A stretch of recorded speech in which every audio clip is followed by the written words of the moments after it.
Hello and welcome to Granada Reports, live with the latest across the northwest. Hello there. On the programme this evening.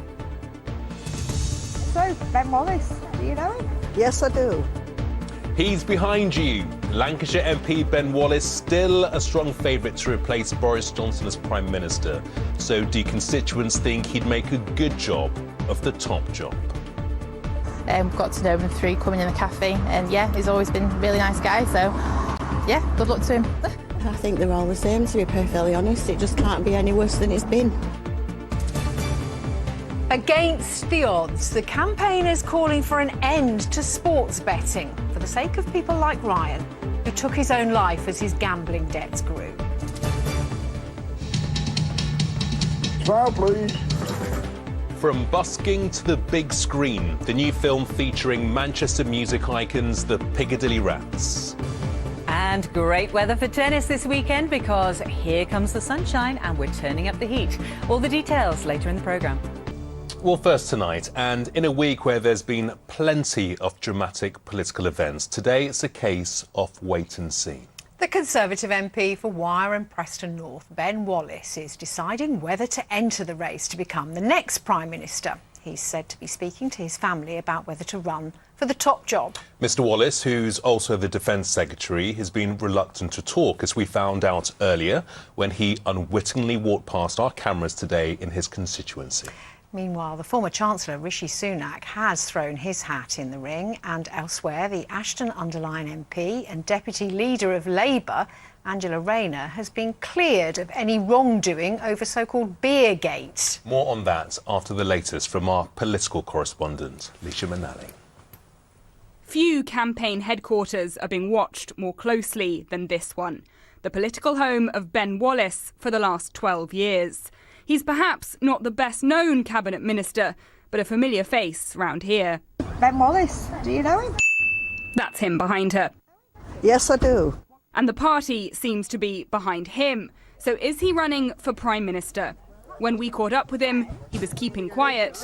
Could we have a quick word? But Ben Wallace has become a bookie's favourite to take the top job at Downing Street. So what do his constituents make of their MP's chances? I think he'd make a wonderful Prime Minister. I think he'd be a man of the people. What he would say, he would have thought out very carefully. Well, he seems to do a lot for the community. He's always here and there about. I think they're all the same, to be perfectly honest. It just can't be any worse than it's been. So a new face, new ideas, new thinking. It can only be a good thing, can't it? Have you heard of him? No. Ben Wallace? No. They're a good team over there, so got to know him through coming in the cafe, and yeah, he's always been a really nice guy, so yeah, good luck to him. The former soldier has served as the MP for Wyre and Preston North since 2010, but it was his promotion to Defence Secretary 3 years ago that really put Ben Wallace on the political map. Can I first say to the Secretary of State, thank him for the regular and excellent updates and briefings we have, and also thank him for the hard work he's putting in within the constraints he has to work within. He's won support from all across the political spectrum for his handling of the invasion of Ukraine. So, could he use that experience to rally the troops among his Conservative colleagues and the wider party? David Henderson heads Wyre Council and is a friend of Mr Wallace. He says he'd be perfect for the job. There are those in politics who want something because they want to be the top dog. And there are those in politics that will accept the position because they feel that they can do the job properly. And I think that Ben could do the job properly. And I think with Ben's former career in the army, I think his delegation would be superb. But, of course, in his previous role in the army and now, he'll lead from the front. The first contenders have already confirmed their place in the race. So now Lancashire waits to see if their man will also throw his hat in the ring and announce a campaign that could put Ben in number 10. And Leisha's at Westminster now. Leisha, what a week. First, Ben Wallace. The big question remains, after what's just happened to Boris Johnson, would he actually want to be Prime Minister? Honestly, Anne, I think it's too close to call. People I've spoken to today who know Mr. Wallace on a more personal level have all pointed to the same thing, that he's a dedicated family man with a full life in Lancashire. Under those circumstances, a move down to Downing Street would have its challenges. On the other hand, if you are getting that call from your colleagues, it must be very, very tempting to say yes. Now, one other thing he may be thinking about is fighting future general elections, because Lancashire is due to see the biggest shake-up of its parliamentary constituencies in a decade, and his own seat, Wyre and Preston North, could be scrapped under these plans. The vote is split into 3 other areas, making the whole space less of a Conservative safe seat. And with that in mind, he could be considering a career outside of Westminster, perhaps using his military experience in foreign diplomacy. If he rules himself out, though, he will still undoubtedly be a key player in this race, because, of course, what everyone will want to know is who is he backing instead? And it's an influence he does seem to be aware of. Check out how he responded to this tweet from an NBA basketball player who has the same name and kept being tagged in social media posts asking if he was going to run for Prime Minister. The MP, Ben Wallace, jokingly replied, "I'd vote for you." Well, you do need a sense of humour in politics, and he does seem to be enjoying all the speculation and what's undoubtedly an exciting time in Westminster. Yeah, it certainly is. And Leisha, as Anne alluded to, so much has happened this week, and today we could have lost a second political leader and his deputy.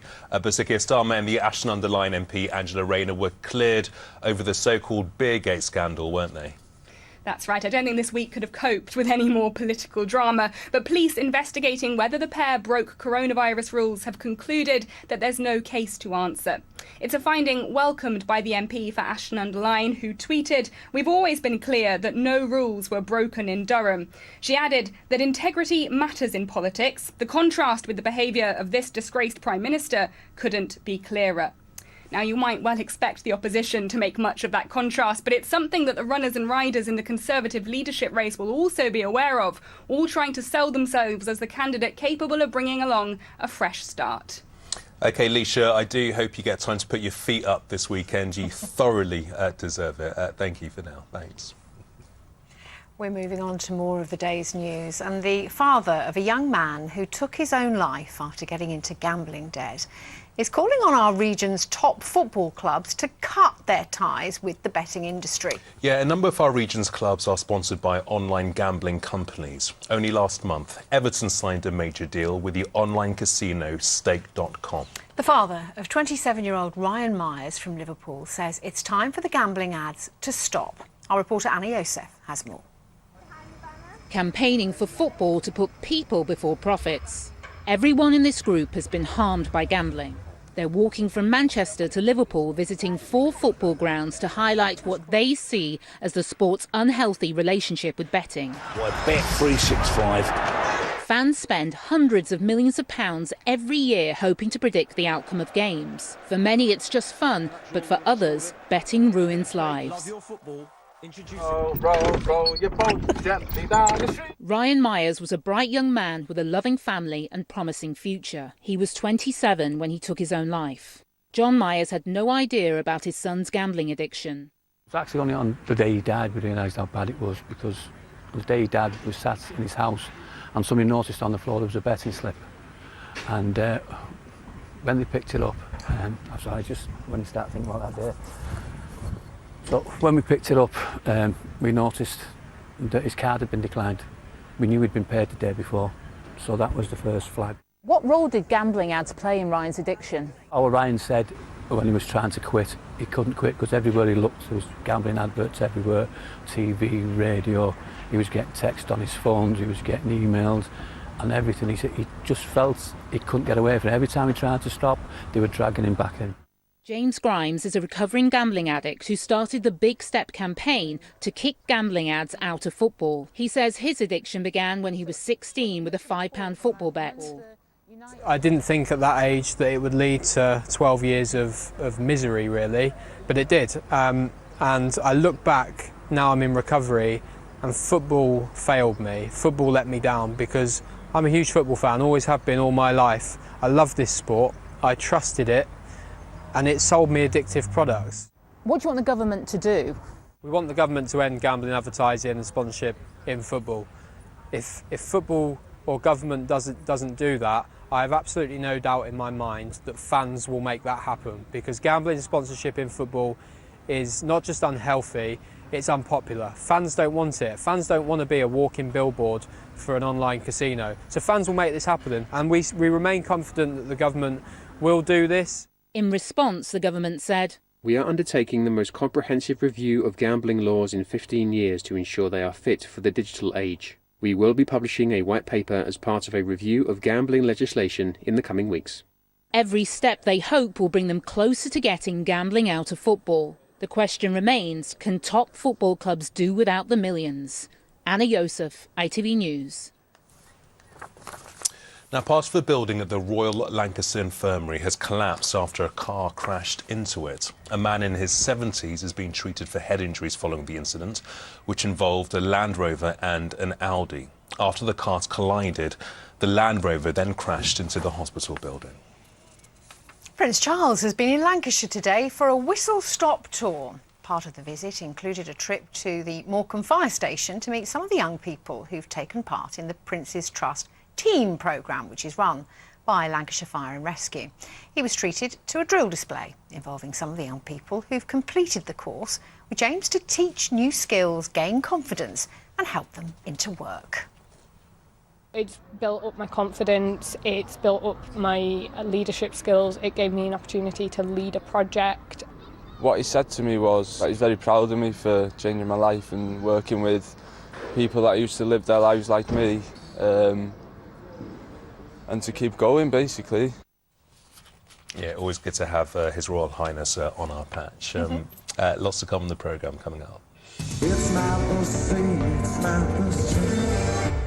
They are the legends of the Lytham Festival, the heroes who sign while the pop stars sing to the crowds. And in the weather, I'll be nibbling away at the detail because a heat wave is on the way for the UK. Find out what that means for us. All the details coming up shortly. Please means sun. And the headlines from the ITV News at 6:30 with Charlene. My guess is they're dominated by Westminster and Wimbledon. Coming up, a major contender to be the next Prime Minister launches his campaign. It was Rishi Sunak's resignation on Tuesday that started the mass rebellion against Boris Johnson. Now he says he is the man to replace him. Another boost for Keir Starmer. He's cleared by police over that lockdown beer. The murderer of PCSO Julia James is sentenced to life. And we'll have all the action from the Wimbledon semis as Cameron Norrie takes on Novak Djokovic. Join us for all those stories and more from 6:30. See, I told you. Although the sun is out in Wimbledon more than it is here. Well, look, next, a busking band from Manchester who, between them, have lived through loss, addiction and homelessness, who are now the stars of the new documentary. The Piccadilly Rats were a Mancunian institution in their trademark rat masks before they stopped playing because of the pandemic. The documentary, which took 6 years to make, will have its premiere in the city tomorrow before touring film festivals. Our correspondent Rob Smith got a sneak preview and a chance to chat with some of the rats themselves. A whole cinema to themselves to preview a movie about themselves. A band of buskers who became a Mancunian institution. Smile, please. The Piccadilly Rats never planned to be perfect. Every element was surreal street theatre. Behind trademark rat masks were stories of loss, addiction, recovery and redemption. Stories, they told me, are now part of a documentary years in the making. Not bad for a busking band, you know. It's amazing for a busking band, let's be honest here. Yeah, I suppose it is really, yeah. The band have had a few issues regarding alcoholism and drug abuse. We sort of got together by accident really, haven't we? Yeah. So when I was homeless many years ago, I managed to get hold of a guitar, but I didn't have the balls to actually play it because I just think I'm really not a very good musician. And so I'm walking along one day and I met this guy with a sign and he says, let me have a go of your guitar. And so I would end up holding the sign for an hour and he'd busk and give me the money from that. And I thought that was a pretty sweet deal. My role with them is to dance. The Rats gained and lost members along the way. Dancer Ray Boddington died while the film was being made. Director Nathan Cunningham was moved by how band members coped with Ray's passing, and with so much more. No matter what you're going through, no matter what the hardship, no matter what curveballs, life can throw at you, it's still important to get out there, and put with a smile on your face and make people happy. It shows the spirit of Manchester, without a doubt. I mean, I'd probably say that this film is kind of a love letter to Manchester, really. Whoever sees the Piccadilly Rats, it puts a smile on the face. Except, that is, for some Londoners. The film shows the band trekking to the capital for a performance, and while they made new fans, not everyone was quite as impressed. Don't think the Londoners knew how to take us. I think Manchester people got more of a sense of humour, and they could sort of see the joke. We are like a joke band, really. But in London, we got some funny looks, strange looks, like what's going on here, and it was just us playing. They weren't having it? Not really, no. The movie's producers hope screenings at film festivals worldwide will spread the Rats' appeal far beyond their Mancunian roots. Rob Smith, ITV News, Manchester. Well, next to football, and Phil Jones is the latest Manchester United player to miss the club's pre-season tour to Thailand and Australia. He'll follow his own specialist training programme to ensure he's fit for the new campaign. United already confirmed Cristiano Ronaldo wouldn't be travelling. He's been given additional time off to deal with a family issue. Last week it emerged he'd asked to leave Old Trafford if an acceptable offer came in. Youngster Brandon Williams also misses the trip. Meanwhile, the region hosts its second match of the Women's Euros tomorrow. Lee Sports Village stages the first of 4 matches at the venue as Portugal take on Switzerland. It's the annual Magic Weekend in Rugby League when the sport goes on the road. All of this weekend's Super League fixtures are being played at Newcastle United's St James's Park Stadium. Huge crowds are expected across the 2 days. On Sunday, Salford play Huddersfield and Warrington face the Catalan Dragons. The standout fixture, though, is tomorrow's showdown between Super League's top 2 arch rivals St Helens and Wigan. We absolutely love it here. It's a concept that our fans buy into, and just to seeing different teams mixing with each other, and we absolutely love to be here and we can't wait to be here. Going down a local park playing that game, it'd be a big game, so like I said, getting to play here and in front of all the fans, and I'm no doubt they'll all turn out because it'll be a great weekend, good weather, great stadium, and two good teams going at it. Finally, the best of luck tonight to Lancashire Lightning, who face Essex Eagles in the quarter-finals of cricket's T20 Blast at Old Trafford. A place at Edgbaston for finals day is up for grabs. Let's hope they can do it. Mike, thanks very much, and congratulations to Neil Scupsey. Lovely chat that, wasn't it? Yeah, great guy. Now, just a reminder that the search is still on to find someone to represent our region at the Daily Mirror Pride of Britain Awards. Yeah, it is the glitzy awards nights where the stars of the show are ordinary people who've done extraordinary things, and it's where this year's National Fundraiser of the Year will be revealed. So, if you know someone who should be named our regional fundraiser and be in with a chance of getting that national title, why don't you let us know? Winners must be aged 16 or over, and entries for individuals only will be considered. You can head to itv.com/Pride of Britain and follow the links. The closing date for nominations is Friday the 13th of August, and full terms and conditions can be found at itv.com/Pride of Britain. Yeah, get those nominations in. Now, I've been very jealous of the tens of thousands of people who've been having a great time at this year's Lytham Festival, where they've seen a host of top acts, Diana Ross, Simply Red and Elbow.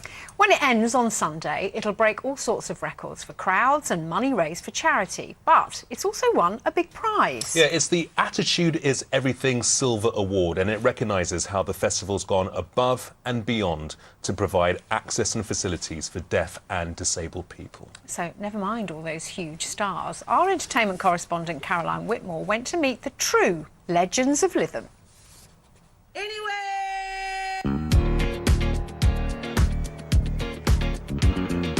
The biggest ever Lytham Festival is drawing to a close this weekend. They've welcomed acts like Lewis Capaldi, Lisa Stansfield and Simply Red to Defiled Coast. Even Elbow's Guy Garvey was loving Lytham last night. We're halfway there. Lytham on a prayer. See what I did? But with a recent award under their belt, the party's not over yet. We've won a silver award for Attitude is Everything, which is recognising the accessibility measures we've put in place for the festival this year. We've kind of been recognising that a disability isn't just somebody that's in a wheelchair, and whilst that's really important, it's providing facilities for customers that might have a disability that isn't visible. And we've been recognised because we're flexible. A lot of concerts and festivals you have to request a BSL interpreter, but now we just put them on as a standard. These guys are the true stars of Lytham Festival. BSL interpreters Tony and Sarah. You're doing fab there, Sarah. I love this. It's not the sea, it's not the sea. You're the Lytham legend. How long have you been doing this? About 25 years, but the performance interpreting about 5 or 6 years. And what we like to do is convey all the information that the artists give, the songs and the speeches, but we like to give a bit of the feel for the rhythm, the emotion. So we try and do that as much as we can so that deaf people get the same experience hearing people get. Raise awareness of deaf people's needs and access, and all the hearing people around are aware of sign language and maybe they weren't before. You are incredible. How do you find it in front of the crowd? You know, is it a bit daunting? Obviously, we prepare as much as possible beforehand because, as Tony said, we want to ensure that deaf people have full access to all the information. We get really good feedback across the board from deaf people, from hard of hearing people and hearing people as well. If there's one sign we should all learn, what is it? Festival. Festival, yay!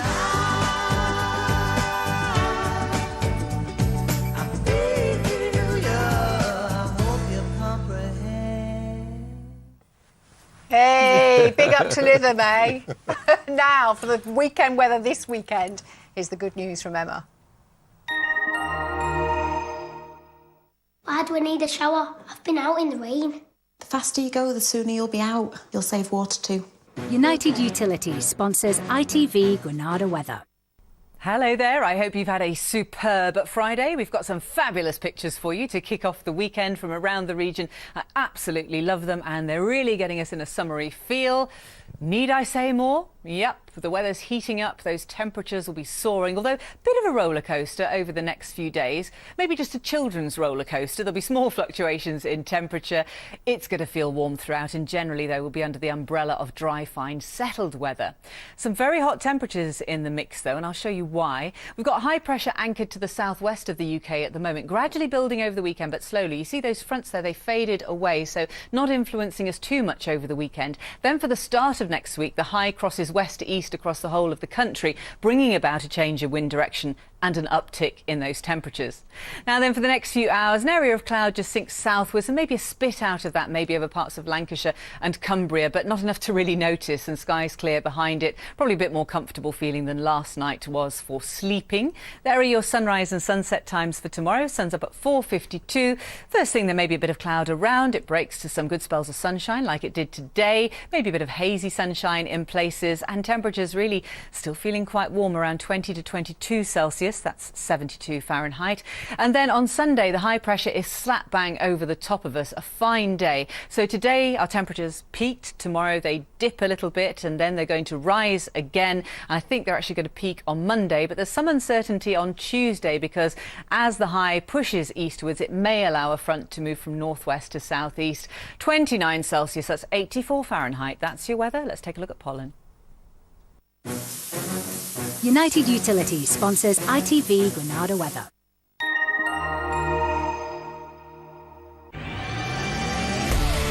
Hello, summer. Piri sponsors ITV pollen count. On then to the pollen report now, and as you'd imagine, counts are going to be very high over the next few days since the weather is settling down. We're talking grass, nettle, lime, sweet chestnut and weed, a real fusion of pollen. That's it. Bye-bye.